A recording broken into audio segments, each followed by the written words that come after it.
नमस्कार मित्रों। युवा स्यात् साधि युवा। CUET UG परीक्षा सिलेबस में 10वीं यूनिट जो आपकी है वो संस्कृत साहित्य है। संस्कृत साहित्य में हम लोग पिछली कक्षा में वैदिक साहित्य का अध्ययन किए थे। वैदिक साहित्य का ही जो वेदांग भाग है उसको आज हम लोग पढ़ेंगे। वेदांग के उन्हीं मुख्य मुख्य बिंदुओं पर हम लोग प्रकाश डालेंगे, देखेंगे, अध्ययन करेंगे, जिन जिन से आपकी CUET UG संस्कृत एंट्रेंस परीक्षा में प्रश्न पत्र बनते हैं। तो आगे चलते हैं।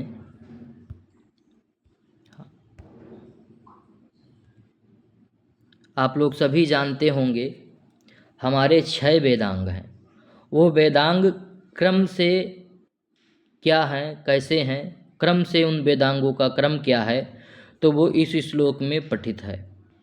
तो वो श्लोक है, शिक्षा व्याकरणं छंदो निरुक्तं ज्योतिषं तथा कल्पश्चेत षडंगानि वेदस्याहुर्मनीषिणः।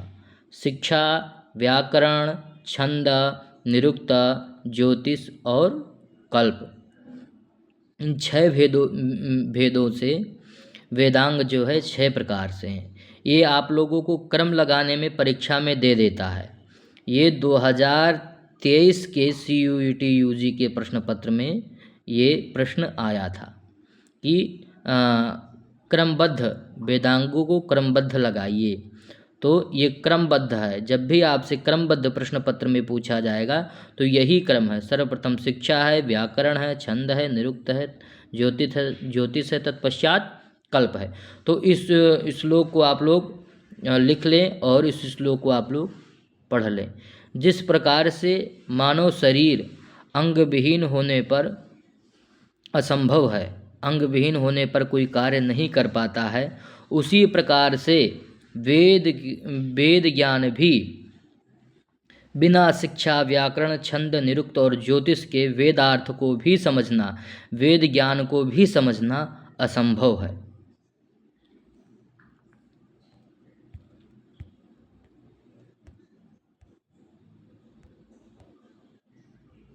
यह श्लोक जो दिया हुआ है ये पाणिनीय शिक्षा के अनुसार दिया हुआ है।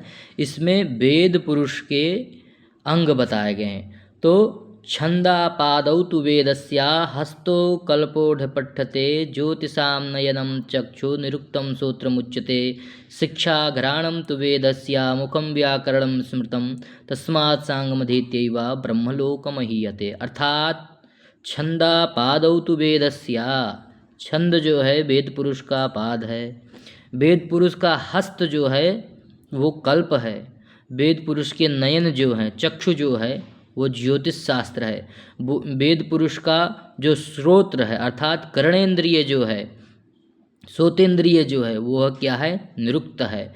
निरुक्त शास्त्र में वैदिक शब्दकोश का निरुक्ति है, वैदिक शब्दकोश की निरुक्ति प्रतिपादित है। और शिक्षा वेदांग जो है वो घ्राण है, नासिका है। और मुखम व्याकरणम स्मृतम, जो मुख है वो व्याकरण है। तो इस श्लोक को भी आप लोग लिख लें और कंठस्थ कर लें।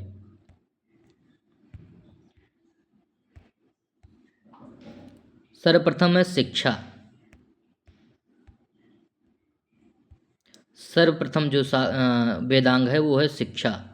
शिक्षा, षड्वेदांगों में शिक्षा का स्थान अत्यंत महत्वपूर्ण है। यह प्रथम वेदांग है, इसको वेदों की नासिका कहा गया है। शिक्षा घ्राणम तु वेदस्या, यह शुद्ध उच्चारण का शास्त्र है। अर्थात स्वर, शुद्ध स्वर क्या है, उदात्त, अनुदात्त, पुलित, पुलुत। किसको एक मात्रिक को उदात्त बोला जाएगा, 2 मात्रिक को उदात्त बोला जाएगा या 3 मात्रिक को उदात्त बोला जाएगा, ये सब क्या है, ये सब शिक्षा ग्रंथों में प्रतिपादित है। वर्णों का उच्चारण स्थान, वर्णों की उच्चारण प्रक्रिया, ये सब कहाँ प्रतिपादित है, तो ये सब शिक्षा शास्त्र में प्रतिपादित है। स्वर वर्णोच्चारण प्रकारो यत्र शिक्षते उपदिश्यते सा शिक्षा। जिस शास्त्र में, जिस ग्रंथ में स्वर वर्ण आदि उच्चारण के प्रकार बताए गए हों, शिक्षा दी गई हो, उपदेश दिया गया हो, वो शास्त्र जो है शिक्षा है। तैत्तिरीय उपनिषद में शिक्षा ग्रंथ के, शिक्षा मतलब वेदांग के 6 अंग बताए गए हैं। तो वो 6 अंग कौन से हैं? तो वह वर्ण, स्वर, मात्रा, बल, साम, संतान। ये पूछ लिया जाता है कि इसमें से शिक्षांग कौन से हैं, तो कई ऑप्शन दे देगा, उसी के बीच में ये 6 में से किसी एक को दे देगा, तो फिर 6 में से किसी एक को आप लोगों को टिक लगाना है। तो इस टॉपिक को भी आप लोग याद कर लीजिएगा और दोनों श्लोकों को भी याद कर लीजिएगा और इस सूक्ति को भी याद, मतलब इस निर्वचन को भी आप लोग याद कर लीजिएगा। ये पूरा दे देगा, स्वर्वर्णादि उच्चारण प्रकारो यत्र शिक्षते सह कहा, तो सह शिक्षा, तो शिक्षा वहाँ से हटा देगा, दूसरे प्रकल्प में दे देगा, ऑप्शन में दे देगा और कई वेदांगों के साथ में, तो वहाँ शिक्षा आप लोगों को लगानी रहेगी। ये सब प्रश्न बहुत महत्वपूर्ण है।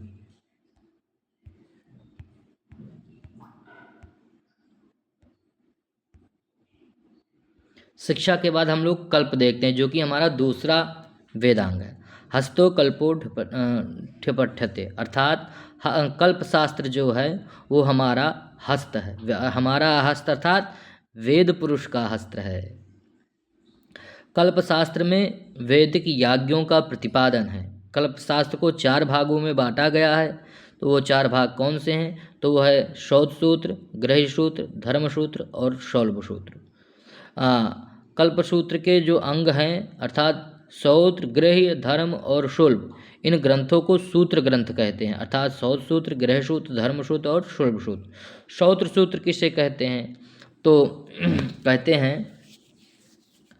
वेदोक्तानां त्रेता साध्यानां कर्मणाम अनुष्ठानम क्रम बोधिकानि श्रौत्र सूत्राणि, अर्थात 3 अग्नियों के द्वारा प्रतिपादित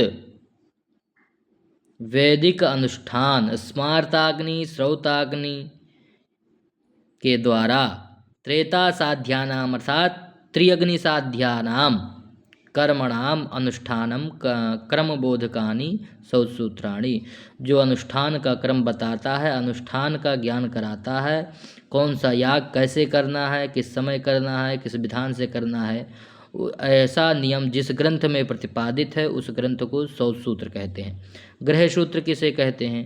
तो एकाग्निसाध्यानाम अर्थात जातक कर्मादि संस्कार कर्मणाम एकाग्निसाध्यानाम कर्मणाम प्रतिपादको ग्रंथो गृह्य सूत्र, अर्थात जातक आदि का जो 16 षोडश संस्कार हैं वो जिस अग्नि में प्रतिपादित होते हैं वो अग्नि है गृह्य अग्नि, और उस षोडश संस्कार को इस गृह्य सूत्र में प्रतिपादित किया गया है, इसीलिए इस सूत्र का नाम हो गया गृह्य सूत्र। धर्म सूत्र किसे कहते हैं? तीसरा सूत्र जो है आपका, तो धर्म सूत्र कहते हैं साधारण वर्ण आश्रम धर्म प्रतिपादको ग्रंथो धर्मसूत्रम इति, अर्थात वह मानव का जो वर्ण धर्म है उस धर्म को बताने वाला, उस साधारण वर्ण आश्रम में जो धर्म बताए गए हैं कि किस आश्रम में क्या क्या धर्म हैं, क्या करने योग्य हैं, क्या करना चाहिए, क्या नहीं करना चाहिए, ऐसा जो ग्रंथ है वो है आपका धर्मसूत्र। शुल्ब सूत्र में है, शुल्ब सूत्र में आपके वैदिक कर्मकांडों से, वैदिक अनुष्ठानों से में बनने वाले वैदिक वेदियों का विधान है, अर्थात वेदी निर्माण किस प्रकार से हो, वेदी निर्माण कितनी बड़ी हो, वेदी निर्माण में कितनी परिधियाँ हो, वेदी निर्माण में कितनी बड़ी कितनी छोटी, कितने इंच कितने मीटर की चीज़ें हों, ऐसा जो ग्रंथ बताता है वो ग्रंथ है आपका शुल्ब सूत्र। शुल्ब सूत्र में ही आपके जितने गणित के सूत्र मिलते हैं वो सब शुल्ब सूत्र में ही हैं, वैदिक गणित और लौकिक गणित जो भी आप लोग पढ़ते हैं। और आप लोगों से भी प्रश्न पूछ लिया जाता है कि इन 100 सूत्रों में कौन सा ग्रंथ गणित शास्त्र से प्रतिपादित है, तो उसमें आपको शुल्ब सूत्र ही मानना है, क्योंकि शुल्ब सूत्र में ही वैदिक गणित है, शुल्ब सूत्र में ही गणित शास्त्र का प्रतिपादन है। आगे चलते हैं, आप लोगों से इतना ही पूछा जाएगा।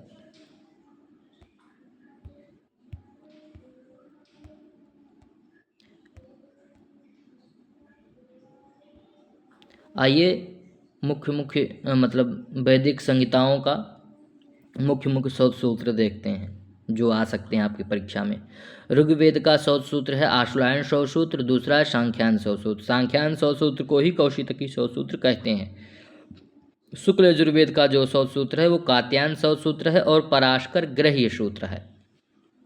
कृष्ण यजुर्वेद का जो 100 सूत्र है वो आपस्तंभ, बोधायन, हिरण्यकेशी, वैखानस, भारद्वाज।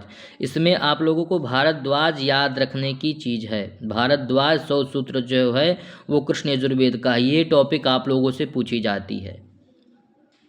ये सब भले आपसे ना पूछा जाए कि ये 100 सूत्र किस वेद का है, परंतु भारद्वाज अवश्य पूछ लिया जाता है, तो भारद्वाज को आप लोग अवश्य याद करके रखें।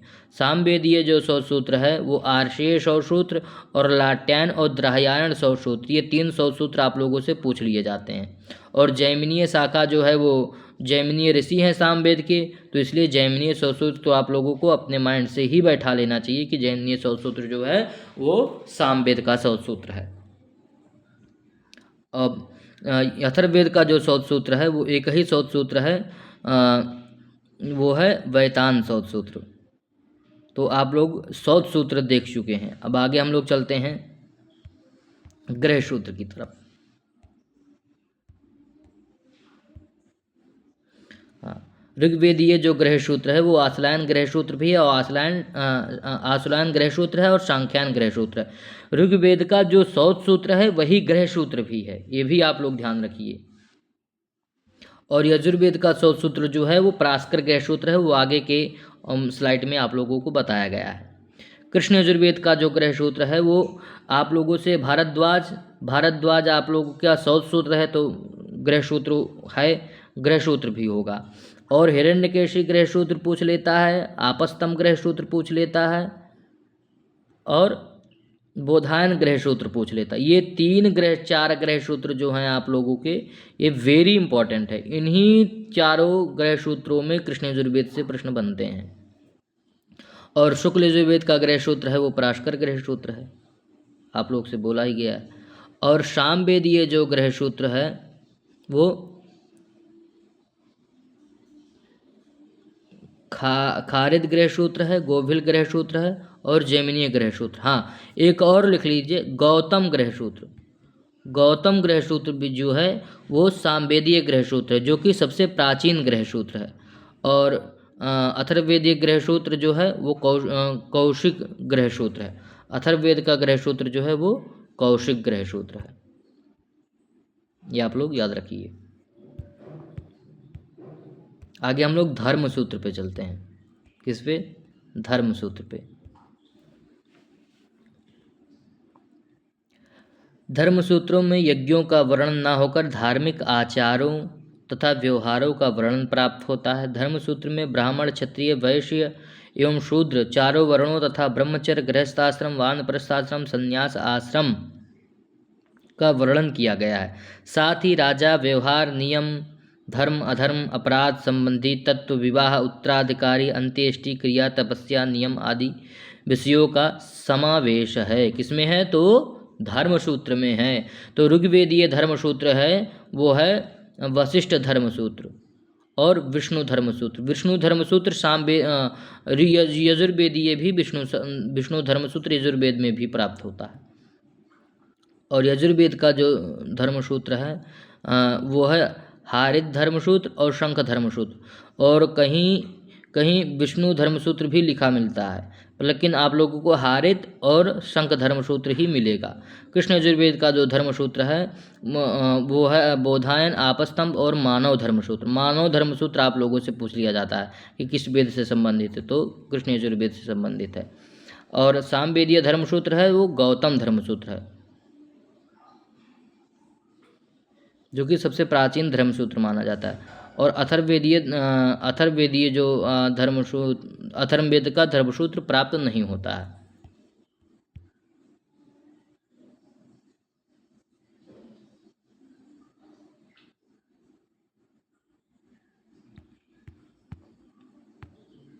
आइए शुल्ब सूत्र देखते हैं।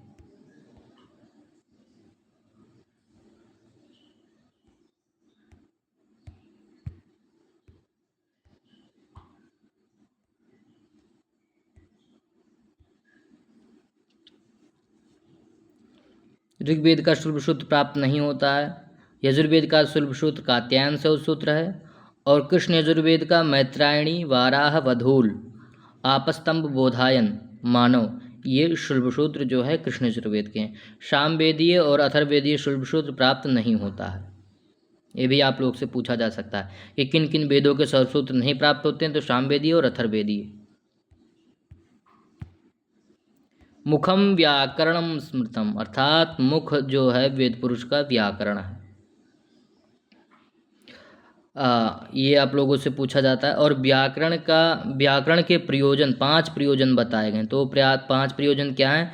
तो रक्षो आगम अधुसंदेहा प्रयोजनम, अधुसंदेहा प्रयोजनम, अर्थात रक्षा, ऊह, आगम, लघु और असंदेह, ये 5 प्रयोजन जो हैं पतंजलि महाभाष्य जी के अनुसार, पतंजलि जी के अनुसार बताए गए हैं, 5 प्रयोजनानी। इसके अतिरिक्त 13 प्रयोजन पतंजलि जी ने भी बताए हैं, 13 प्रयोजन को भी बताया। इसके अतिरिक्त 13 प्रयोजन भी पतंजलि जी ने बताया। इसको भी आप लोग ज्ञान की दृष्टि से समझ लें।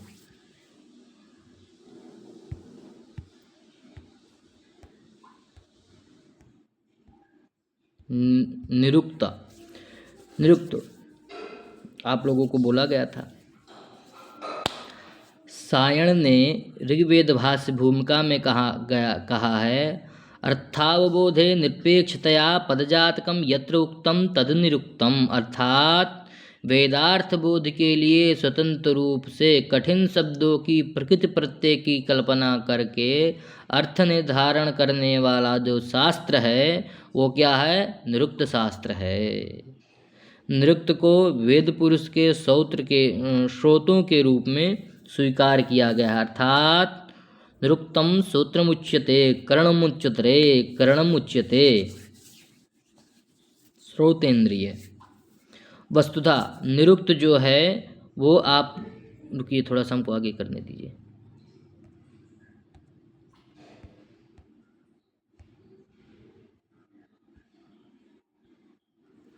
निरुक्त जो है वो निघंटू है। निघंटू नामक मतलब निघंटू नामक वैदिक क्लिष्ट पदों के संग्रह की व्याख्या जो है वो निरुक्त है। निरुक्त के व्याख्याकार कौन है? तो यास्क जी हैं। निरुक्त में 5 अध्याय है। निघंटू में 5 अध्याय है। निघंटू में पूछा जाए कितने अध्याय हैं, तो निघंटू में 5 अध्याय हैं और निरुक्त में 3 कांड,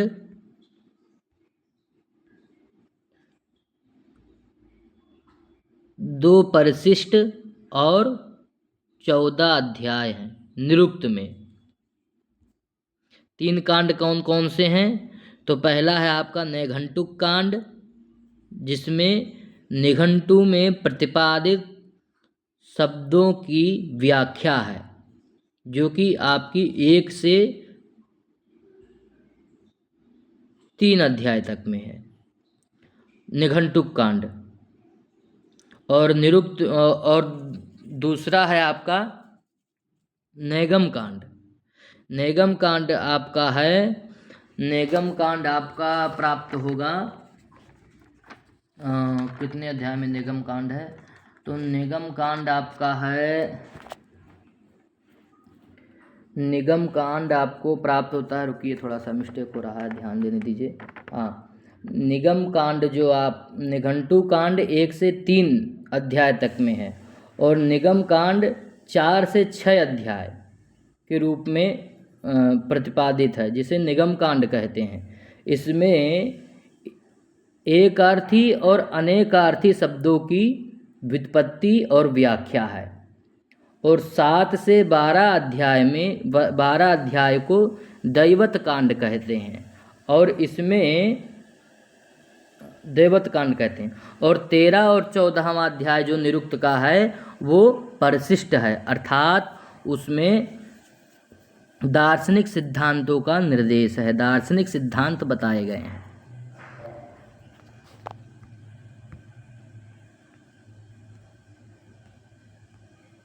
ये देखिए इधर दिया भी है स्लाइड में।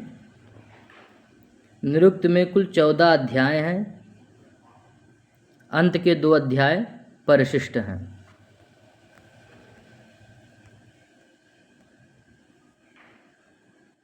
दुर्गाचार्य जी के अनुसार निरुक्त के प्रसिद्ध भाष्यकार के रूप में दुर्गाचार्य जी का नाम विख्यात है। निरुक्त का विषय है वर्णागम, वर्ण विपर्य, वर्ण विकार, वर्णनाश और धातु का अतिशय अर्थातिशय। ये 5 प्रयोजन जो हैं आपके, वो 5 जो विषय हैं वो निरुक्त शास्त्र के हैं। ये श्लोक भी आप लोगों को लिखा हुआ है, इसको याद कर लेंगे तो आपको आसानी होगी। वर्णागमो वर्ण विपर्यश्च दुर्वाम चापरो वर्ण विकारनाशौ धातोस्तदर्थातिशयेन योगो तदुच्यते पंचविधम निरुक्तम।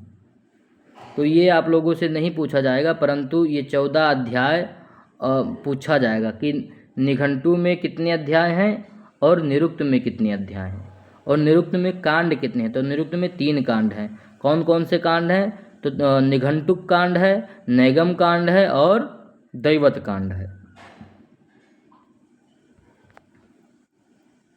छंदः पादौ तु वेदस्य,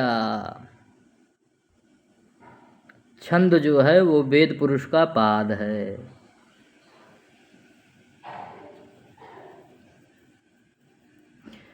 पिंगलाचार्य जी जो हैं छंद शास्त्र के रचयिता हैं। छंद सूत्र में कितने छंद प्राप्त होते हैं? तो 29 छंद प्राप्त होते हैं। वैदिक छंदों का सर्वांग पूर्ण विवेचन करने वाला ग्रंथ जो है वो पिंगल सूत्र है। छंद में एक अक्षर कम होने पर नित्रुच और एक अक्षर अधिक होने पर भूरिक, और 2 अक्षर कम होने पर विराट और 2 अक्षर अधिक होने को स्वराट कहते हैं।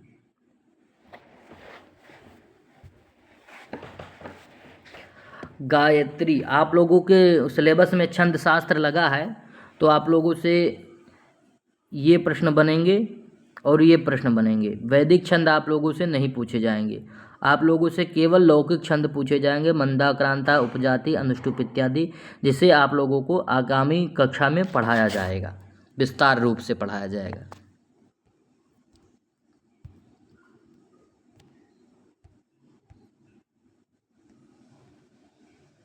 ज्योतिष शास्त्र। ज्योतिषम नयनम उच्यते, अर्थात यागिक विधि विधान के लिए तिथि, नक्षत्र, पक्ष, पंचांग आदि की ज्ञान की अति आवश्यकता है। इस आवश्यकता के लिए वेदांग ज्योतिष का प्रतिपादन किया गया। वेदांग ज्योतिष के प्रणयन आचार्य जो हैं वो लगध हैं। ये पूछा जा सकता है कि वेदांग ज्योतिष के प्रणयन आचार्य कौन हैं, तो वो लगध हैं।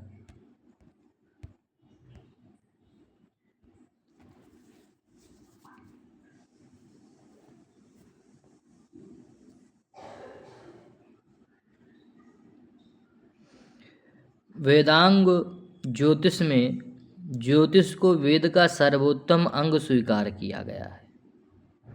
जिस प्रकार से मयूरों की शिखा तथा सर्पों की मणि की भांति ज्योतिष भी वेदांग का सिरमोर है, वेद का सिरमोर है। यथा शिखा मयूराणाम नागानाम मणयो यथा, तत्तत् वेदांग शास्त्राणां गणितं मूर्धनि स्थितं। गणितम् इत्युक्ते ज्योतिषं, गणितम् इत्युक्ते ज्योतिषं।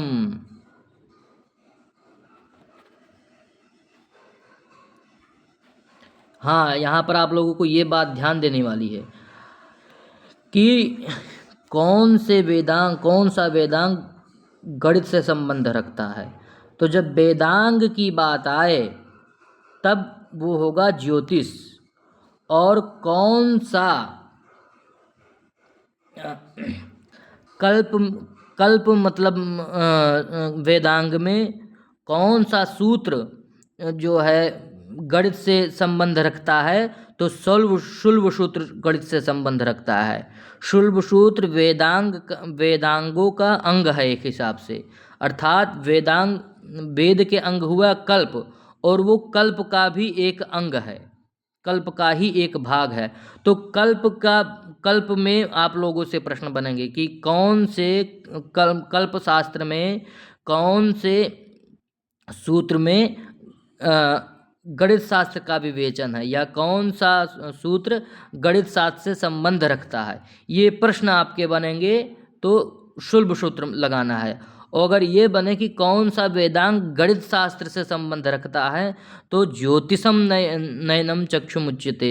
ज्योतिष जो है वो वेद पुरुष का चक्षु है, और ज्योतिष ही जो है गणित शास्त्र से संबंध रखता है। ज्योतिष वेदांग गणित शास्त्र से संबंध रखता है, और खगोल विज्ञान से।